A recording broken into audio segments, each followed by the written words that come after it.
ਬੀਬੀ ਪੁਸ਼ਪਿੰਦਰ ਕੌਰ ਜੀ। ਇਹਨਾਂ ਦਾ ਜਿਹੜਾ ਵਿਸ਼ਾ ਹੈਗਾ सेवा का सिद्धांत माता खीवी जी। गुरु प्यारी साध संगत जी, मैं बहुत शुक्रगुजार हाँ कि मेरे सच्चे मालिक जी ने यह बिद बनाई कि मैं अज दे दिहाड़े आप जी दे सामने सिख इतिहास के सुनहरी पन्नियां विचों सन्मान प्राप्त इस्त्री माता खीवी जी दे जीवन बारे कुछ तत्थ ते विचार सांझे कर सकां। विचार सांझे करन तो पहला आओ सारे रल मिल गुर प्यारी फतेह बुलाइए। वाहिगुरु जी का खालसा वाहिगुरु जी की फतेह।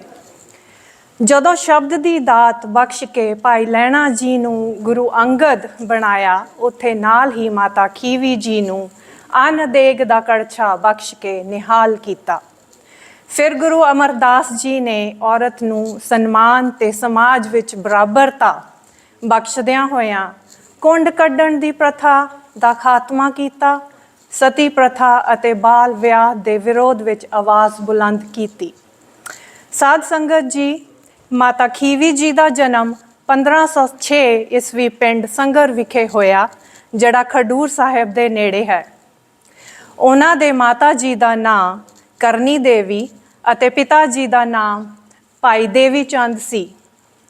माता खीवी जी दूसरे पातशाह गुरु अंगद साहिब जी दे सुपत्नी महल सन। भाई काहन सिंह नाभा जी दे महान शब्दकोश चों जिक्र मिलता है कि भाई लैणा जी दा विआह 1519 ईस्वी विच पिंड सखर विखे माता खीवी जी दे नाल होया सी। यह रिश्ता माता विरई जी ने पक्का करवाया सी, जो कि मत्ते दी सरां दे चौधरी तख्त मल जी दी धी सन अते गुरु नानक जी दे सिख श्रद्धालु सन। अज आपां माता खीवी जी दा जीवन, जो कि एक प्रेरणा स्रोत है, अते उन्हां दे सिख इतिहास विच योगदान बारे गल करांगे।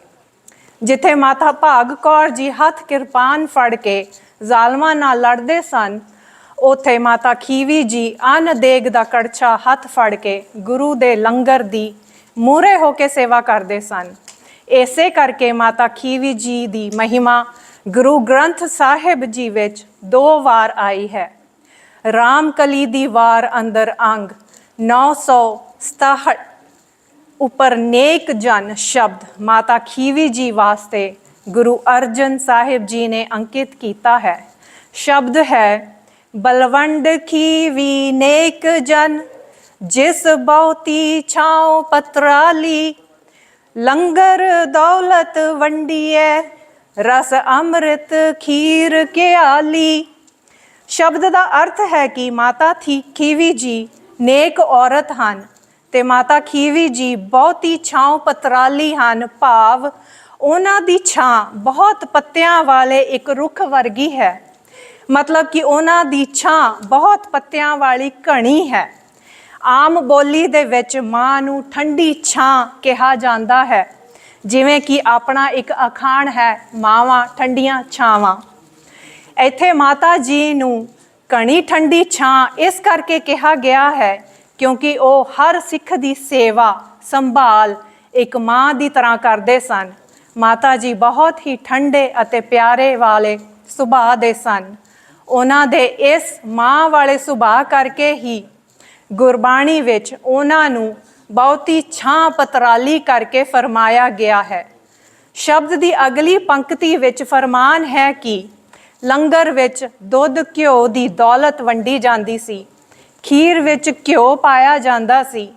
ऐदां दा लंगर माता जी बहुत रीझ अते प्यार नाल तैयार करते सन, जिद्दां दा लंगर एक मां अपने बच्चों दे लई करदी है। माता जी दी रसोई विच बहुत उच्च दर्जे का लंगर तैयार होंदा सी। लंगर तैयार करदियां ओह नाल नाल नाम सिमरन भी करते सन। माता खीवी जी दे 2 पुत्र भाई दासू जी ते भाई दातू जी अते 2 धीआं बीबी अमरो जी ते बीबी अनोखी जी सन। बीबी अमरो जी गुरु नानक जी दे बहुत श्रद्धालु सन। ਉਹ ਸਹੁਰੇ ਘਰ ਜਾ ਕੇ ਵੀ ਅੰਮ੍ਰਿਤ ਵੇਲੇ ਗੁਰੂ ਕੀ ਬਾਣੀ ਦਾ ਸਿਮਰਨ ਤੇ ਕੀਰਤਨ ਕਰਿਆ ਕਰਦੇ ਸਨ।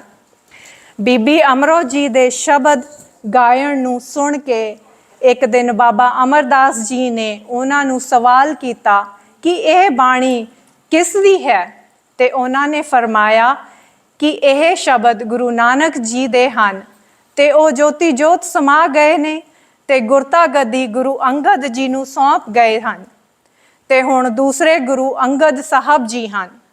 ਇਹ ਸੁਣ ਬਾਬਾ ਅਮਰਦਾਸ ਜੀ ਗੁਰੂ ਅੰਗਦ ਜੀ ਦੀ ਸੇਵਾ ਵਿੱਚ ਲੀਨ ਹੋ ਗਏ। ਸੱਚੀ ਸੇਵਾ ਸਦਕਾ ਗੁਰੂ ਅੰਗਦ ਜੀ ਨੇ ਗੁਰਤਾ ਗੱਦੀ ਬਾਬਾ ਅਮਰਦਾਸ ਜੀ ਨੂੰ ਸੌਂਪੀ ਤੇ ਉਹਨਾਂ ਨੂੰ ਗੁਰੂ ਅਮਰਦਾਸ ਜੀ ਬਣਾਇਆ। ਮਾਤਾ ਖੀਵੀ ਜੀ ਗੁਰੂ ਅਮਰਦਾਸ ਜੀ ਦੇ ਕੁੜਮਣੀ ਸਨ ਅਤੇ ਬੀਬੀ ਅਮਰੋ ਦੇ ਮਾਤਾ ਜੀ ਸਨ। ਮਾਤਾ ਖੀਵੀ ਜੀ ਗੁਰੂ ਅੰਗਦ ਸਾਹਿਬ ਜੀ ਨੂੰ ਪਰਮੇਸ਼ਰ ਸਰੂਪ ਜਾਣ ਕੇ ਸੇਵਾ ਕਰਿਆ ਕਰਦੇ ਸਨ। ਗੁਰੂ ਘਰ ਅੰਦਰ ਸੰਗਤੀ ਰੂਪ ਦੀ ਵਿੱਚ ਲੰਗਰ ਦੀ ਪ੍ਰਥਾ ਨੂੰ ਮਾਤਾ ਖੀਵੀ ਜੀ ਨੇ ਹੀ ਲਾਗੂ ਕੀਤਾ ਅਤੇ ਆਪਣਾ ਸਾਰਾ ਜੀਵਨ ਲੰਗਰ ਦੀ ਸੇਵਾ ਵਿੱਚ ਲਗਾ ਦਿੱਤਾ। ਮਾਤਾ ਜੀ ਦੇ ਜੀਵਨ ਤੋਂ ਸਾਨੂੰ ਸਹਿਨਸ਼ੀਲਤਾ ਤੇ ਸਬਰ ਦੀ ਸਿੱਖਿਆ ਮਿਲਦੀ ਹੈ। ਜਦੋਂ ਭਾਈ ਲਹਿਣਾ ਜੀ 1532 ਤੋਂ ਲੈ ਕੇ 1539 ਤੱਕ ਗੁਰੂ ਨਾਨਕ ਦੀ ਸ਼ਰਨ ਵਿੱਚ ਰਹੇ ਤਾਂ ਇਹ 7 ਸਾਲ ਦਾ ਜਿਹੜਾ ਵਕਤ ਸੀ ਉਹ ਮਾਤਾ ਖੀਵੀ ਜੀ ਦੇ ਲਈ ਬਹੁਤ ਔਖਾ ਸਮਾਂ ਸੀ। ਉਹਨਾਂ ਨੇ ਇਕੱਲਿਆਂ ਹੀ ਗ੍ਰਹਿਸਥੀ ਸੰਭਾਲੀ, ਬੱਚਿਆਂ ਦੀ ਪਰਵਰਿਸ਼ ਕੀਤੀ, ਦੁਨੀਆ ਦੇ ਤਾਨੇ ਮਿਹਣੇ ਸੁਣੇ, ਲੋਕਾਂ ਕੋਲੋਂ ਗੱਲਾਂ ਸੁਣੀਆਂ ਕਿ ਤੇਰਾ ਪਤੀ ਤੈਨੂੰ ਛੱਡ ਕੇ ਫਕੀਰ ਬਣ ਗਿਆ ਹੈ, ਮੰਗ ਕੇ ਖਾਂਦਾ ਹੈ, ਫਟੇ ਕੱਪੜੇ ਪਾਉਂਦਾ ਹੈ। ਪਰ ਮਾਤਾ ਖੀਵੀ ਜੀ ਨੇ ਬਹੁਤ ਹਿੰਮਤ ਤੇ ਹੌਸਲਾ ਦਿਖਾਇਆ ਅਤੇ ਗੁਰੂ ਪਾਤਸ਼ਾਹ ਅੱਗੇ ਅਰਦਾਸ ਬੇਨਤੀ ਕੀਤੀ ਕਿ ਉਹ ਉਹਨਾਂ ਨੂੰ ਹੌਸਲਾ ਤੇ ਹਿੰਮਤ ਦੇਵੇ। ਉਹਨਾਂ ਦੇ ਔਖੇ ਟਾਈਮ ਦੇ ਵਿੱਚ ਉਹਨਾਂ ਦਾ ਸਾਥ ਮਾਤਾ ਵੀਰਈ ਜੀ ਨੇ ਦਿੱਤਾ, ਜਿਨ੍ਹਾਂ ਨੇ ਉਹਨਾਂ ਦਾ ਰਿਸ਼ਤਾ ਕਰਵਾਇਆ ਸੀਗਾ। ਤੇ ਉਹਨਾਂ ਦੇ ਸਾਥ ਦੇਣ ਕਰਕੇ ਮਾਤਾ ਖੀਵੀ ਜੀ ਆਪਣਾ ਔਖਾ ਟਾਈਮ ਕੱਢ ਸਕੇ।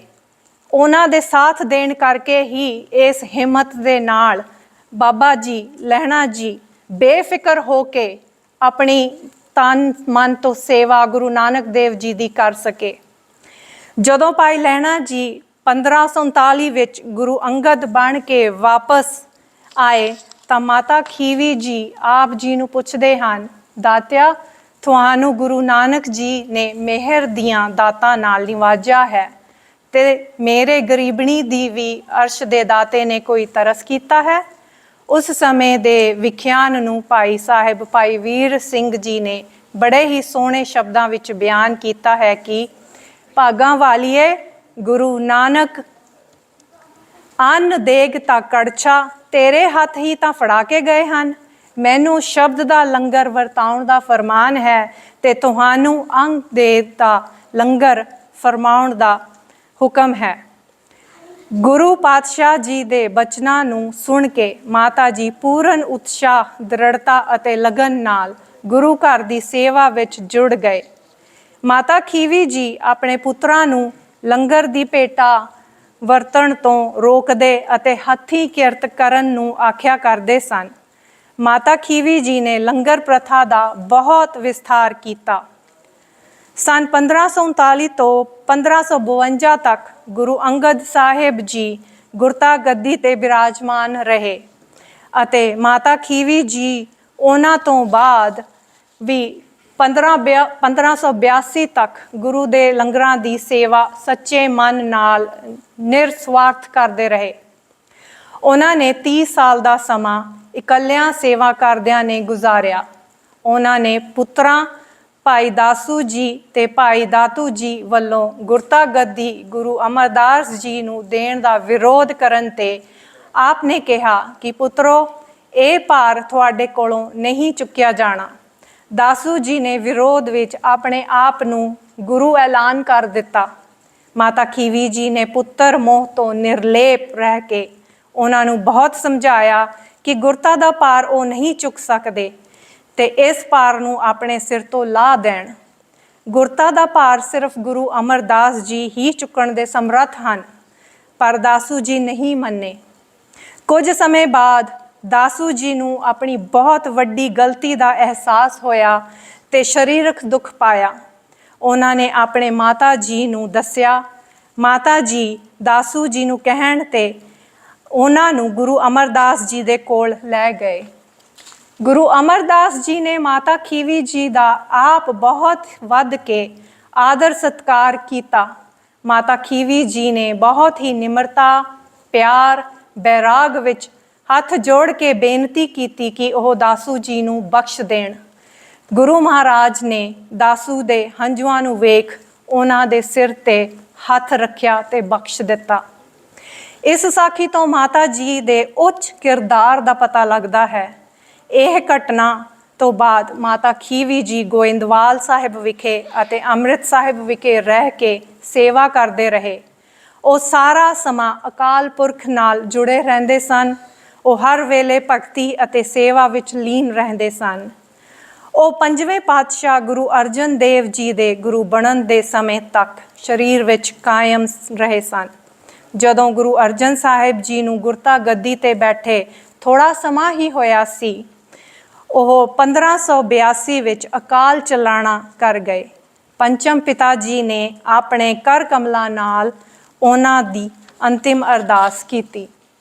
ਸ਼ਾਇਦ ਇਹ ਅਤ ਕਥਨੀ ਨਹੀਂ ਹੈ ਕਿ ਮਾਤਾ ਖੀਵੀ ਜੀ ਇੱਕਮਾਤਰ ਐਸੀ ਮਹਾਨ ਇਸਤਰੀ ਹਨ ਸਿੱਖ ਇਤਿਹਾਸ ਦੇ ਵਿੱਚ ਜਿਨ੍ਹਾਂ ਦਾ ਨਾਮ ਤੁਰਕੀ ਬਾਣੀ ਤੇ ਸ੍ਰੀ ਗੁਰੂ ਗ੍ਰੰਥ ਸਾਹਿਬ ਦੇ ਵਿੱਚ ਆਇਆ ਹੈ, ਅਤੇ ਉਹ ਇੱਕਮਾਤਰ ਐਸੇ ਗੁਰਮੁਖ ਹੋਏ ਹਨ ਜਿਨ੍ਹਾਂ ਨੇ ਬਾਬਾ ਬੁੱਢਾ ਜੀ ਤੋਂ ਬਾਅਦ 5 ਗੁਰੂ ਸਾਹਿਬਾਨ ਗੁਰੂ ਨਾਨਕ ਦੇਵ ਜੀ ਤੋਂ ਲੈ ਕੇ ਗੁਰੂ ਅਰਜਨ ਸਾਹਿਬ ਜੀ ਦੀ ਚਰਨ ਛੋਹ ਪ੍ਰਾਪਤ ਕੀਤੀ। ਮਾਤਾ ਖੀਵੀ ਜੀ ਭਗਤੀ, ਪਿਆਰ ਤੇ ਮਿਠਾਸ ਦੀ ਸੇਵਾ ਭਾਵ ਦੀ ਮੂਰਤ ਸਨ। ਮਾਤਾ ਖੀਵੀ ਜੀ ਦਾ ਮਹਾਨ ਭਗਤੀ ਅਤੇ ਸ਼ਖਸੀਅਤ ਨੂੰ ਸਾਡੀ ਨਮਸਕਾਰ ਹੈ, ਸਾਡੀ ਜੁਹਾਰ ਹੈ, ਸਾਡੀ ਰਹਿਰਾਸ ਹੈ ਕਿ ਸਾਨੂੰ ਉਹਨਾਂ ਦੇ ਨਦਰੇ ਕਰਮ ਪ੍ਰਾਪਤ ਹੋਣ ਅਤੇ ਉਹਨਾਂ ਦੇ ਗੁਣਾਂ ਦਾ ਕਿਨਕਾ ਮਾਤਰ ਸਾਡੇ ਦਿਲਾਂ ਵਿੱਚ ਸਮਾ ਜਾਵੇ ਅਤੇ ਅਸੀਂ ਨਿਹਾਲ ਹੋ ਜਾਈਏ। ਸੰਗਤ ਜੀ, ਆਪ ਜੀ ਦੇ ਨਾਲ ਅੱਜ ਇੰਨੇ ਕਿਉਂ ਹੀ ਵਿਚਾਰ ਅਤੇ ਤੱਥ ਸਾਂਝੇ ਕਰਦਿਆਂ ਹੋਇਆਂ ਭੁੱਲਾਂ ਦੀ ਮਾਫੀ ਮੰਗਦੀ ਹਾਂ। ਆਪ ਬਖਸ਼ਣਯੋਗ ਹੋ। ਵਾਹਿਗੁਰੂ ਜੀ ਕਾ ਖਾਲਸਾ, ਵਾਹਿਗੁਰੂ ਜੀ ਕੀ ਫਤਿਹ।